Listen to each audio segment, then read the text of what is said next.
Vi har nogle intervaller herude, og det viser, hvor mange penge nogle piger de har brugt om måneden. Og I kan se, at her har vi vores hyppighed, og der var 50 observationer i alt, altså så er der 50 piger med i den undersøgelse. Så har vi frekvensen, og vi har den summerede frekvens. Nedenunder har vi vores interval yderpunkter, som der er de sidste tal i hver interval, eksempelvis 250 eller 500.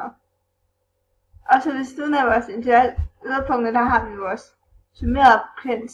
Og de to kolonner skal man så markere, så kommer man op i indsæt, punktdiagram, alle diagramtyper og ned i XY punktdiagram, og så vælger man bare den står på.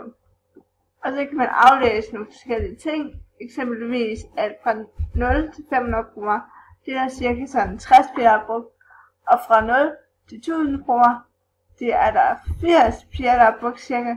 Og så kan man så se, at alle de piger, vi ligesom har observeret, de har brugt imellem 0 og 2000 kroner. Fordi at den lander på 100%.